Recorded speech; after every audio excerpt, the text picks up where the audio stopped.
of those who've gone above and beyond during the last few months of the pandemic. Before the game, England's players will wear training shirts featuring the names of some of our key workers. Now, one of those to feature will be the nurse Tom Field. I've been chatting to him and got the chance to introduce him to an England legend.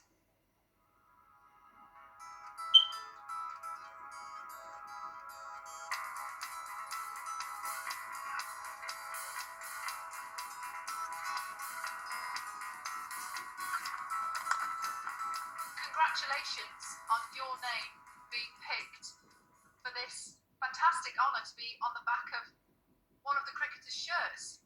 Yeah, it's amazing. Thank you very much. Now, you've been working really hard during the pandemic. What have you been doing?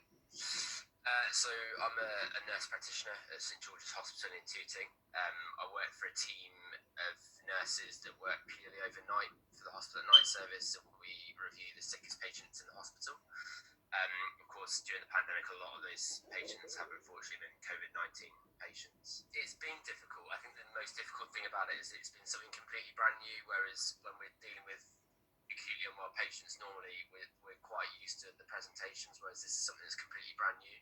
So we've sort of had to been dealing with it head on, and the ever-changing things. It literally daily we'd have new advice from the experts about what we'd have to do, and that was the most difficult thing. But actually, I think everyone pulled together brilliantly, and we were surprised at how positive everyone was that was working in the hospital. Sorry to interrupt you, Tom. I don't know if there's a technical problem here. Just hang on a sec. I've just got a message on my screen. Just one sec.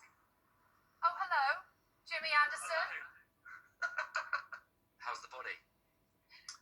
Not too bad, thanks. Yeah, I've been going well. So yeah, fingers crossed I'll be alright to get through this week and then hopefully the next few weeks. Yeah, well, we're all hoping you can, because we're all hoping for a 3-0 win. Yeah, same here. Tom's one of thousands of people who've put their own health on the line to help other people. You know, all that sort of added up and allowed us to be able to get to where we are now, and that is to actually play some live cricket, which we're all really excited about. Do you know, Jimmy, that cricket is being held up now as an example of potentially the way forward for many different sports? In your experience so far in the last 2 weeks, how well do you feel it's going, and how do you think people will cope with this type of lockdown, in a sense, going into this bubble?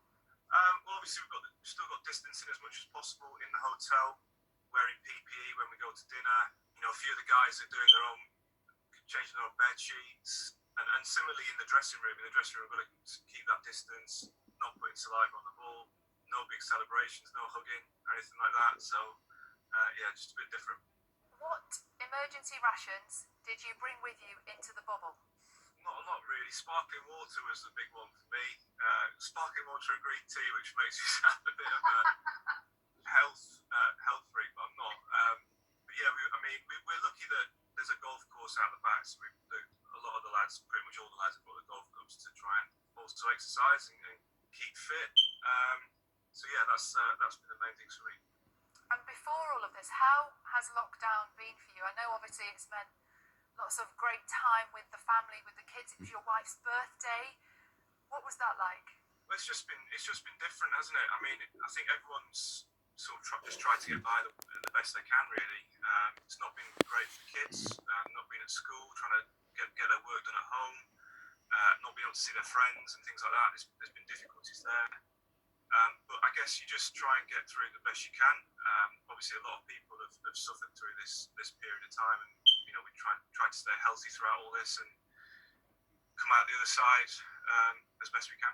I know you've spoken before about making cricket more diverse, and with the current climate across the world of Black Lives Matter, trying to increase black and minority ethnic participation in sorts of all different types of sports, do you think there's been any progress made? What more would you like to see? Well, the big thing for me is giving people opportunities, and I certainly think in cricket we can do that a lot better, and I'm sure that's something that the ECB are going to look at as well over the coming months and years.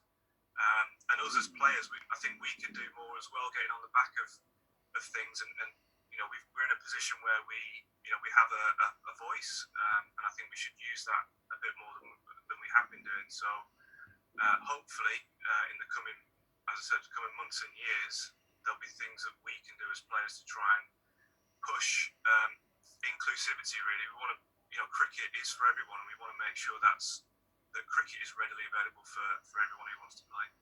How are you getting on with the new captain then, Ben Stokes? How is he doing? Yeah, he's doing really well. He's excited about the challenge ahead, and we're all excited as well to be led by him this week. He's had a magnificent couple of years on the field. I'm sure that form that he showed with the bat and ball will continue with his captaincy as well. What a great chap he I is. actually love Jimmy Anderson. Do you? He just Said it now. He spoke so wisely there, isn't he, about some Yes. of the big issues facing Yes. sport and his own particular sport, cricket, going forward. Yes. Because it is a big few months, isn't it, for cricket? As long as the weather sorts itself out, it should be Yes, great. let's hope they get to play today. Really, really wise words from Jimmy Anderson there. Great to hear from him.